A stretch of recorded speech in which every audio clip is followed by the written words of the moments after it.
Assalamualaikum warahmatullahi wabarakatuh. Apa kabar Sobat Forum? Kembali lagi bertemu bersama kami dalam program Forum Opini, sebuah program editorial yang akan mengantarkan Anda terkait sebuah isu yang menjadi pilihan kami dari ruang redaksi Forum Keadilan TV. Bagaimana dengan akhir pekan ini? Akhir pekan ini kami memilih isu terkait penetapan Ketua KPK Firly Bahuri sebagai tersangka. Kepolisian akhirnya menetapkan Ketua Komisi Pemberantasan Korupsi KPK Firly Bahuri sebagai tersangka kasus dugaan pemerasan terhadap ex-Menteri Pertanian Syahrul Yassin Limpo. Penetapan tersebut dilakukan setelah gelar perkara pada Rabu 22 November 2023. Direktur Reserse Kriminal Khusus Polda Metro Jaya, Kombes Ade Safri Simanjuntak di Polda Metro Jaya pada Rabu 22 November mengatakan bahwa pihaknya telah melakukan pemeriksaan terhadap 91 orang saksi terkait kasus tersebut.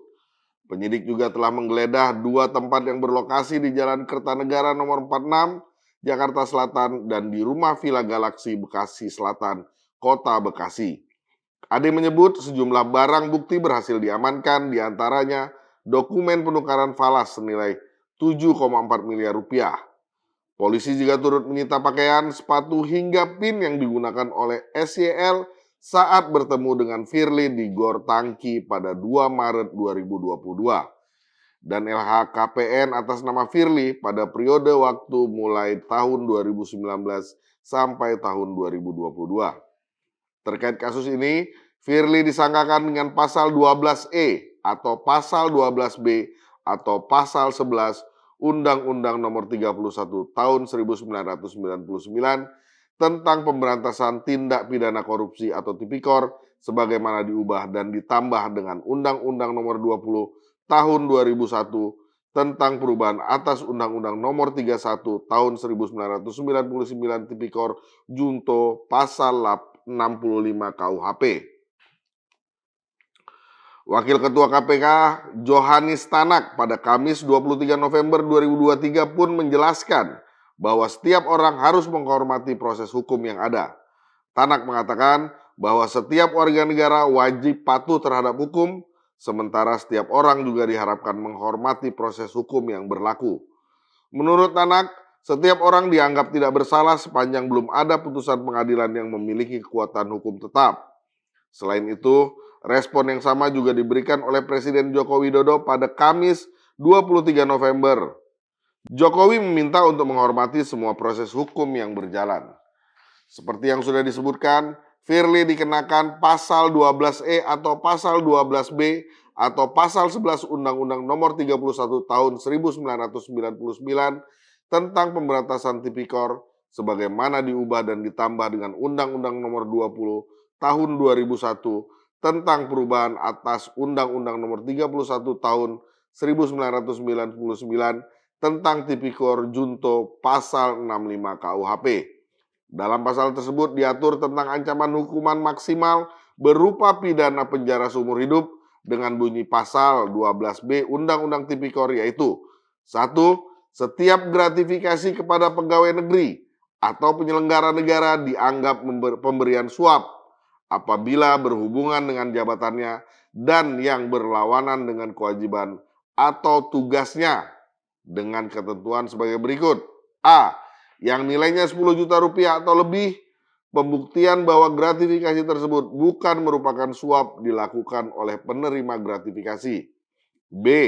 Yang nilainya kurang dari 10 juta rupiah, pembuktian bahwa gratifikasi tersebut suap dilakukan oleh penuntut umum. 2. Pidana bagi pegawai negeri atau penyelenggara negara sebagaimana dimaksud dalam ayat 1 adalah pidana penjara seumur hidup atau pidana penjara paling singkat 4 tahun dan paling lama 20 tahun dan pidana denda paling sedikit 200 juta rupiah dan paling banyak 1 miliar rupiah. Dalam proses penyidikan berjalan di kasus ini, tim penyidik telah memeriksa 91 orang saksi, 7 orang ahli, dan sejumlah bukti juga telah disita. Di antaranya 21 telepon seluler, 17 akun email, 4 flash disk, 2 unit mobil, 3 kartu e-money, 1 kunci mobil Toyota Land Cruiser, dan beberapa bukti lainnya. Terdapat juga dokumen penukaran valuta asing senilai 7,4 miliar rupiah dalam pecahan dolar Singapura dan Amerika Serikat. Dalam waktu dekat, polisi akan melakukan panggilan terhadap Firly Bahuri untuk diperiksa dalam kapasitasnya sebagai tersangka. Sementara itu, anggota Dewan Pengawas KPK Syamsuddin Haris pada Kamis 23 November 2023 angkat suara terkait Firly Bahuri yang ditetapkan sebagai tersangka.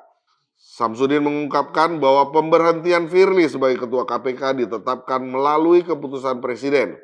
Adapun hal tersebut diatur dalam Pasal 32 Ayat 2 dan Ayat 4 Undang-Undang Nomor 19 Tahun 2019 tentang perubahan kedua atas Undang-Undang Nomor 30 Tahun 2002 tentang Komisi Pemberantasan Tipikor.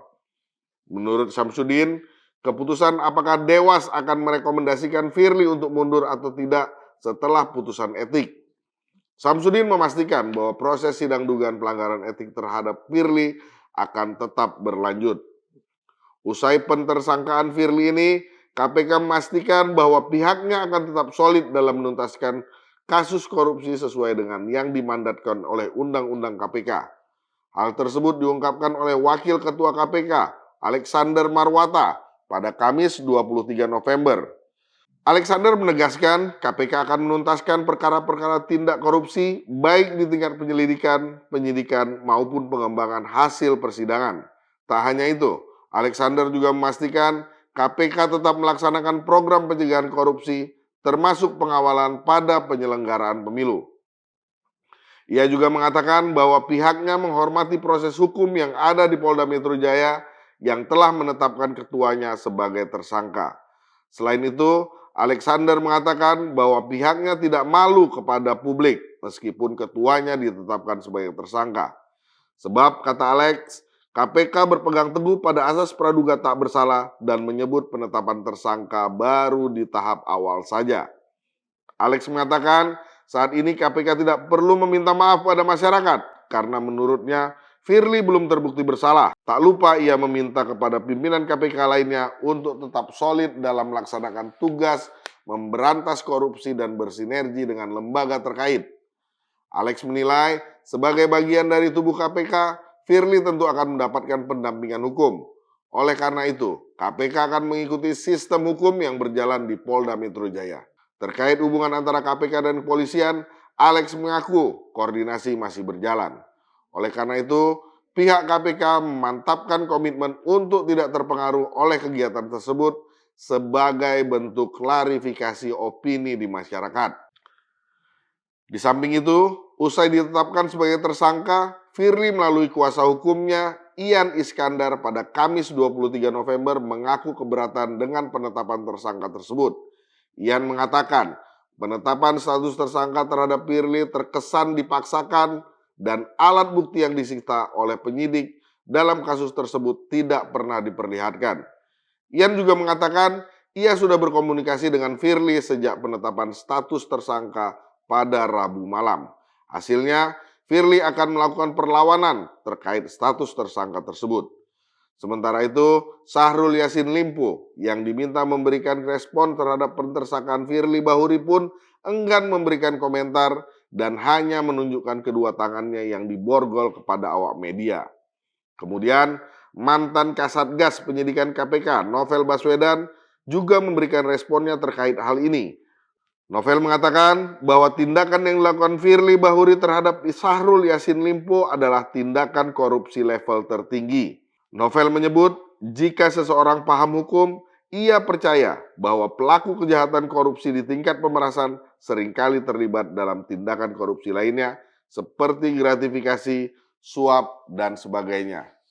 Menurutnya, terdapat banyak kasus korupsi lain yang perlu segera diusut oleh KPK sehingga meskipun pimpinan tertinggi terjerat dalam kasus korupsi, KPK harus tetap menjadi lembaga yang konsisten dalam menuntaskan korupsi. Novel menegaskan, Polri juga harus melihat adanya kemungkinan keterlibatan pimpinan KPK lainnya dalam dugaan korupsi yang menjerat Firly tersebut. Novel juga mengkritisi Dewas KPK yang selama ini terlihat takut memberikan sanksi terhadap Firly Bahuri. Meskipun begitu, Dewas KPK menjadi satu-satunya harapan publik untuk melihat dengan jelas bagaimana kondisi tubuh KPK itu sendiri.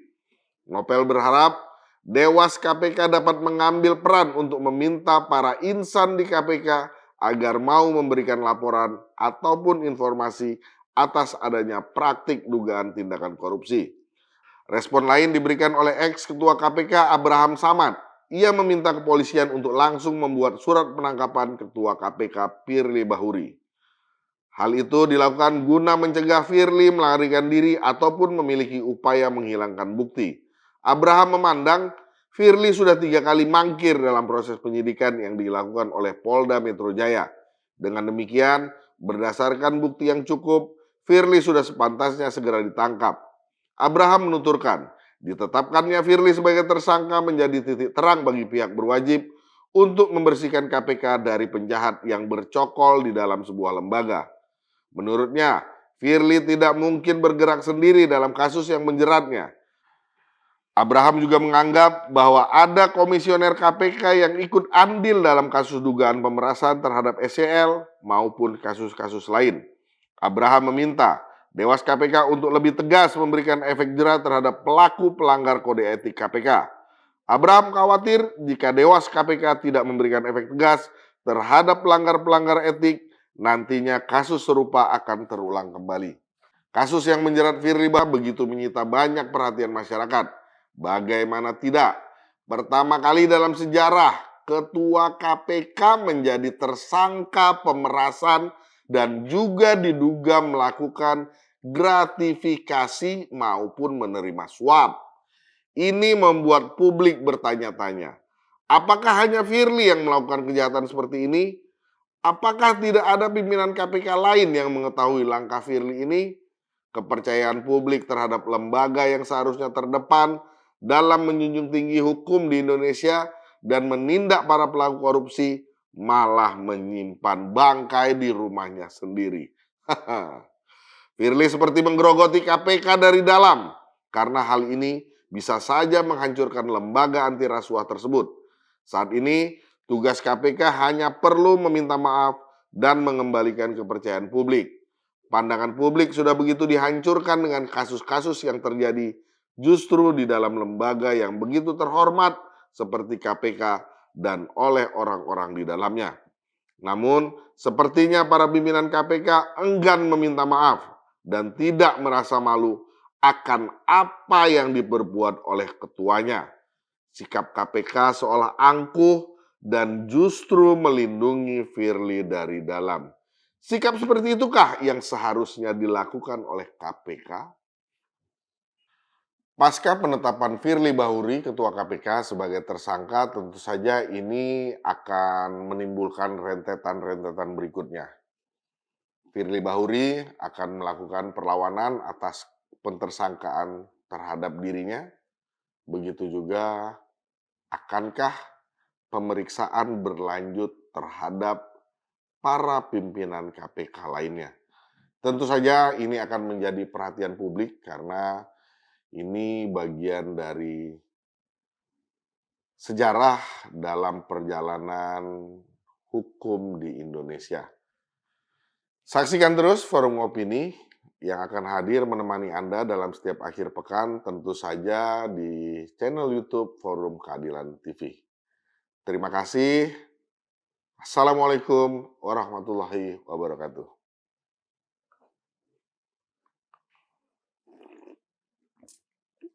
Hmm. 3, 2, 1, play. Nah.